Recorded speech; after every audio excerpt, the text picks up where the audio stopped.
بسم اللہ الرحمن الرحیم۔ عورت میں نحوست ہوتی ہے، گھوڑے میں نحوست ہوتی ہے اور گھر میں نحوست ہوتی ہے، ان تین چیزوں میں نحوست ہوتی ہے۔ تو گویا عورت تو ہر گھر میں ہوتی ہے، بیوی کی شکل میں ہوتی ہے، ماں کی شکل میں ہوتی ہے، بہن کی شکل میں ہوتی ہے، بیٹی کی شکل میں ہوتی ہے۔ تو ہر گھر میں نحوست ہے، ہر گھر میں نحوست۔ اللہ کے رسول نے کہیں نہیں فرمایا کہ عورت میں نحوست ہے، گھر میں نحوست ہے، یا تیسری چیز میرے ذہن سے ابھی نہیں، حالانکہ میں بتا چکا ہوں، کسی کو یاد ہے؟ گھوڑے میں آپ نے جو فرمایا، آپ نے یہ فرمایا کہ اگر نحوست نام کی کوئی چیز ہوتی، نحوست کا کوئی وجود ہوتا تو عورت میں ہوتی، گھوڑے میں ہوتی اور گھر میں ہوتی۔ گویا جب ان تین میں نہیں ہے تو اس کا مطلب ہے اس کا وجود ہی نہیں۔ صحیح حدیث کو غلط مفہوم کا جامہ پہنا ہے۔ آپ کے الفاظ کیا ہیں؟ اگر نحوست ہوتی، اگر ہوتی تو ان تین میں ہوتی، جب ان تین میں نہیں ہے تو اس کا مطلب ہے نہیں ہے۔ کسی چیز میں کوئی نحوست نہیں، نہ دن میں نہ لمحے میں، فلاں وقت منحوس ہے، فلاں گھڑی منحوس ہے، کچھ۔ یہ اللہ کی تقدیر پر بھی حرف آتا ہے۔ فرمایا قُل لَن يُصِيبَنَا إِلَّا مَا كَتَبَ اللَّهُ لَنَا هُوَ مَوْلَانَا وَعَلَى اللَّهِ فَلْيَتَوَكَّلِ الْمُؤْمِنُونَ۔ اے حبیب کہہ دیجئے، ہمیں جو بھی مصیبت پہنچتی ہے، جس طرح کی بھی تکالیف میں ہم مبتلا ہو جایا کرتے ہیں، الا ما كتب اللہ لنا، صرف یہی ہوتا ہے کہ اللہ نے ہمارے مقدر میں، ہماری تقدیر میں وہ لکھ رکھا ہوتا ہے۔ کوئی مہینہ، کوئی دن، کوئی وقت، کوئی لمحہ، کوئی گھڑی آپ کو کبھی کسی تکلیف سے دو چار نہیں کر سکتی اگر وہ آپ کے مقدر میں، وہ تقدیر میں وہ تکلیف نہ لکھی ہو۔ قُل لَن يُصِيبَنَا إِلَّا مَا كَتَبَ اللَّهُ لَنَا، صرف وہ تکلیف ہمیں پہنچتی ہے جو اللہ رب العالمین نے اپنے علم کے مطابق تقدیر میں لکھ رکھی ہے۔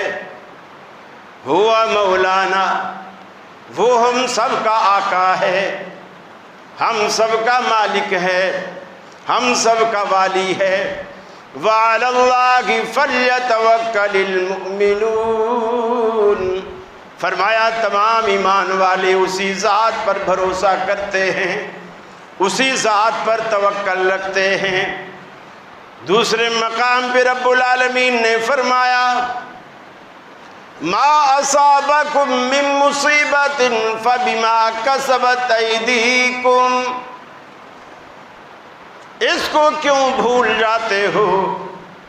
تم پر جو پریشانیاں آتی ہیں، جو مصیبتیں آتی ہیں، تمہارے کاروبار چلتے چلتے ٹھپ ہو جاتے ہیں، گھر میں ریل پیل، پیسے کی، دولت کی، بچے بچیاں، سارے کا سارا گھرانہ خوشحال ہے، اچانک اموات کا سلسلہ شروع ہو جاتا ہے۔ ابھی خبر آتی ہے دادا فوت ہوئے، 3 دن بعد ابا فوت ہو گئے، 4 دن 5 دن کے بعد بھائی فوت ہو گیا، بیٹا فوت ہو گیا، ماں فوت ہو گئی۔ یہ جو ہے نا اچانک تکالیف کا، خوشیوں کے بعد ایک تواتر سے سلسلہ چلتا ہے۔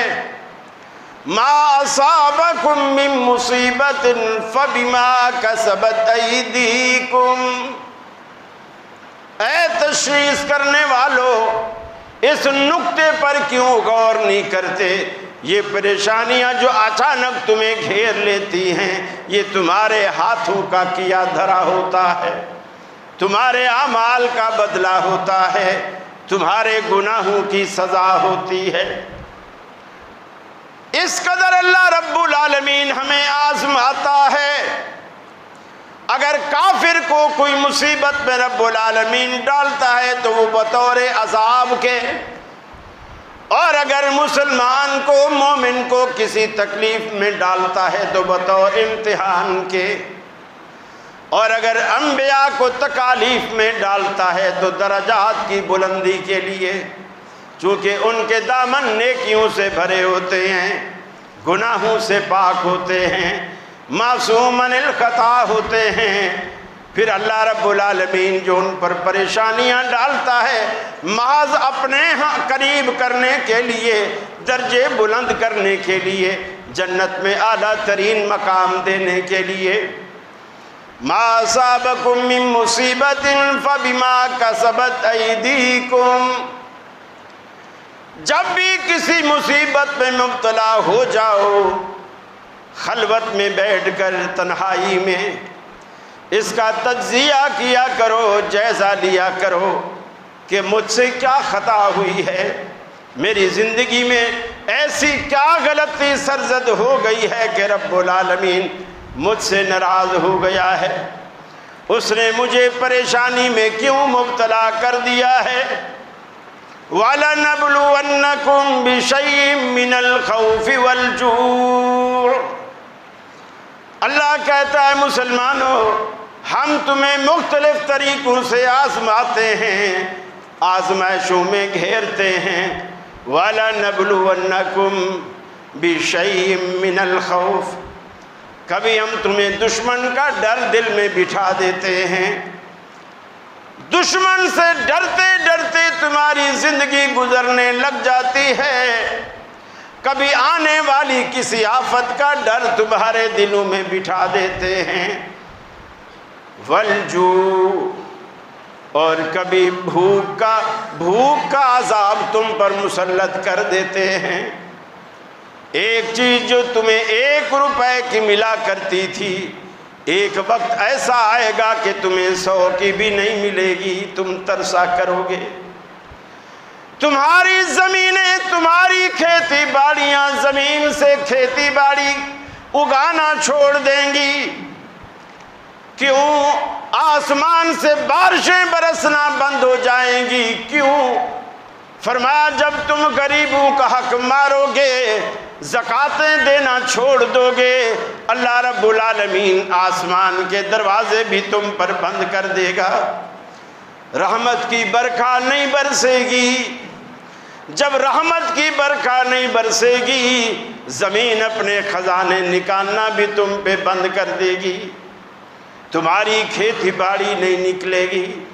غریبوں کا حق نہ مارا کرو، غریبوں کو دیا کرو، زکوٰۃ خاص طور پر اندازے سے نہیں، حساب کتاب کر کے۔ حساب کتاب جب پورا ہو جائے پھر مثال کے طور پر آپ کی زکوٰۃ 1.5 لاکھ روپے نکلتی ہے، یا 1.5 لاکھ سے 1,40,000 نکلتی ہے، 1,45,000 نکلتی ہے، اور آپ کے پاس بندے نوٹ ہیں 1.5 لاکھ بنتا ہے، کھلے نہیں ہیں۔ اب فرمایا اب تم دے، حساب کر لیا نا، اب اللہ کی طرف زیادہ جا رہا ہے، جانے دو۔ آپ نے اپنی بیوی حضرت زینب سے کہا تھا، وہ کچھ پیسے گن رہی تھی، آپ نے فرمایا کیا کر رہی؟ کہا یا رسول اللہ زکوٰۃ نکالی ہے تو وہ اس کا حساب کر رہی ہوں، تھوڑے کھلے کر کے، یعنی پورا حساب کر رہی۔ آپ نے فرمایا زینب اگر تو گن گن کے دے گی نا اللہ کو، اللہ بھی تجھے گن گن کے دے گا، اور اگر تو مٹھی بھر کے دے گی اللہ بھی تجھے مٹھی بھر کے دے گا۔ زینب تجھے اندازہ نہیں اللہ کی مٹھی کتنی بڑی ہے، تو اگر مٹھی دے گی تو ہماری مٹھی تو چھوٹی ہے، تھوڑی ہے، یہ لیمیٹڈ ہے، اس کے اندر چیز محدود آتی ہے. اللہ رب العالمین کی مٹھی کی کوئی لمٹ نہیں، اس کا اندازہ نہیں، اس کی کوئی مثال نہیں ہے دنیا میں. جب تو فرمایا مٹھی بھر کے دے گی، اللہ بھی تجھے مٹھی بھر کے دیکھا، اور پھر اللہ کی مٹھی کا تجھے اندازہ نہیں کہ وہ کتنی بڑی، وہ کتنی بڑی. تو اللہ کے راستے میں اس کا حق ادا کر. یہ صدقہ، خیرات، زکوٰۃ، یہ کیا کرتے ہیں؟ آنے والے جو مصائب ہوتے ہیں، جو برے حالات ہوتے ہیں، یہ اس کو ٹالتے ہیں.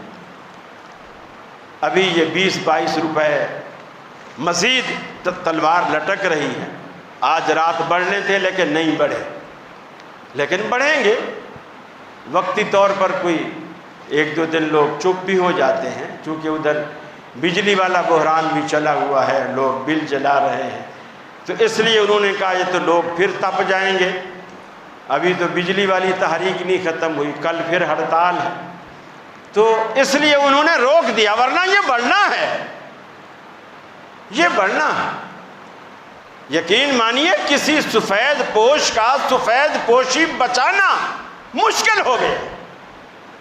وہ نہیں بچا سکتا کہ کسی کے آگے ہاتھ بھی نہ پھیلائے، بھرم بھی رہے اور بھوکا بھی نہ سوئے. بہت مشکل ہو گیا. اگر اللہ رب العالمین نے آپ کو دے رکھا ہے، آپ فریجیں خالی کیجیے. فریجیں خالی، فریجیں وہ بھرنے والا ہے، وہ پھر دوبارہ بھر دے گا. فریجیں خالی کیجیے، ان لوگوں کو دیجیے جن کے پاس آج آٹا نہیں، پکانے کے لیے، سالن کے لیے دال تک میسر نہیں ہے. کسی زمانے میں لوگ کہتے تھے، کوئی بھونے ہوئے چنے کھا رہا ہوتا تھا نا، تو لوگ کہتے تھے کتنے غریب لوگ ہیں بیچارے، کھانے کو روٹی نہیں ملتی، چنے کھا رہے. اب چنے صرف امیر لوگ ہی کھا سکتے ہیں، غریب نہیں کھا سکتے. غریب وہ چنے بھی نہیں کھا سکتے، صرف امیر لوگ کا. آپ بھاؤ جا کے وہ دکان سے پوچھیں تو صحیح، 400 روپے پاؤ مل رہے ہیں بھونے چنے، 400 روپے پاؤ. اب اندازہ لگا یہ کیا ہے؟ یہ اللہ رب العالمین کی ناراضگی کا ایک سبب ہے. ملک پورے کا پورا سود کی لعنت میں لپٹا جا چکا ہے. ہماری پوری کی پوری معیشت سود پر کھڑی ہے. سودی معیشت سے ہم گزارا کر رہے ہیں. اور اللہ کیا کہتا ہے؟ اگر تم سود نہیں چھوڑتے، سودی معیشت کو نہیں چھوڑتے، فَاذَنُوا بِحَرْبٍ مِّنَ اللَّهِ وَرَسُولِهِ، اللہ اور اس کے رسول کے ساتھ لڑنے کے لیے تیار ہو جاؤ. ہم تو اللہ اور اس کے رسول کے ساتھ لڑ رہے ہیں. جب ہم اللہ اور اس کے رسول کے ساتھ لڑ رہے ہیں تو ہمارا پیٹ بھرے گا کہاں سے؟ پیٹ بھرنے والا تو وہ ہے جس سے ہم لڑ رہے ہیں. پیٹ تو اس نے بھرنا ہے، گھر میں سکون اس نے دینا ہے، گھر اس نے بسانا ہے، کھیتی باڑی میں برکت اس نے دینی ہے. لوگ زمینیں کاشت کرتے، عشر نہیں دیتے. عادت ہی نہیں کہ کمائیں ہم، محنت ہم کریں، بیج ہم ڈالیں، پانی ہم دیں، سارے لوازمات ہم پورے کریں، اور مفت خوروں کو، غریبوں کو اٹھا کر دیں. انا بلوناہم کما بلونا اصحاب الجنہ. اللہ نے قرآن میں بڑا عجیب و غریب واقعہ بیان ہے. بیٹوں نے کہا ہمارا باپ تو پاگل ہے، یہ جب بھی باغ سے پھل اتارتا ہے غریب اکٹھے کر لیتا ہے اور ان کو دینا شروع کر دیتا ہے، پھر جو ان سے بچتا ہے وہ گھر لے آتا ہے. ہمارا باپ تو پاگل ہے. وہ جب ابا فوت ہو گیا، اب وہ جو عقل مند اولاد تھی وہ آئی. عقل مند اولاد نے آپس میں مشورہ کیا کہ ایسا کریں گے، محلے والوں کی، لوگوں کی تو عادت خراب ہوئی ہوئی ہے نا، چونکہ ابا نے ان کی عادت خراب کر رکھی ہے، تو لہٰذا اب ہم باغ میں جائیں گے پھل اتارنے تو یہ آ جائیں گے، لوگ آ جائیں گے، پھر دیکھا دیکھی، شرما شرمی ہمیں کچھ نہ کچھ ان کو دینا پڑے گا. ایسا کرتے ہیں ہم رات میں جاتے ہیں. ہم رات میں جاتے ہیں، لوگ جب سو جائیں گے پھر جائیں گے. دیکھیے مکروا و مکر اللہ واللہ خیر الماکرین. فرمایا تم بھی چالیں چلتے ہو، اللہ بھی چال چلتا ہے، لیکن جو گوٹی اللہ چلتا ہے نا وہ تم سب کو فیل کر کے رکھ دیتا ہے. رات کو گئے سارے بھائی اکٹھے ہو گئے. اب وہ جہاں باغ تھا وہاں پہنچ گئے. چونکہ آس پاس کی نشانیاں، جیسے اب یہ مسجد ہے، اب ہمیں معلوم ہے محراب سائڈ پر کون سی دکان ہے، برابر میں کون سی دکان ہے، برابر میں کون سا بینک ہے، ادھر کون سی گلی ہے، ہمیں سب معلوم ہے. اب وہ یہاں آ جائے، سارے باہر کا نقشہ سارا موجود ہو، گلی بھی موجود ہو، ادھر ادھر کی دکانیں بھی موجود ہو، لیکن یہ نہ ہو. سیم یہی حال ہوا ان کے ساتھ. پہنچ گئے. ایک ہوتا ہے نا باغ گرا پڑا ہے، گرا پڑا ہے، درخت پڑے ہوئے ہیں، لکڑیاں پڑی ہوئی ہیں، پتے نہ. وہ جب گئے تو ایسا لگا کہ جیسے صدیوں سے یہاں باغ تھا ہی نہیں، یہ زمین ہی بنجر تھی. ایک ہی رات میں ابا مرا، اور وہ ابا کو پاگل سمجھتے تھے. بچے تھے بڑے عقل مند، پڑھے لکھے، آکسفورڈ کے. اللہ رب العالمین نے ان کو ان کی ساری عقل ان کی گود میں ڈال دی. یہ ہے تمہاری عقل.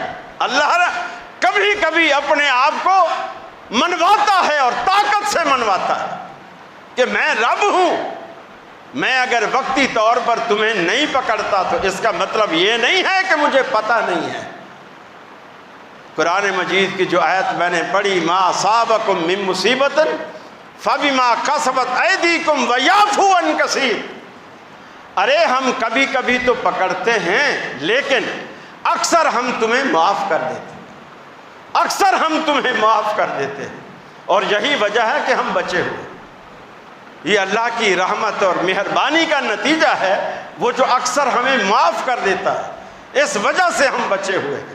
میرے بھائیوں، یہ اب جو حالات آ رہے ہیں، یقین مانیے یہ اللہ کو ناراض کرنے والے نہیں ہیں. اللہ کو ناراض کر کے ہم جائیں گے بھی کہاں؟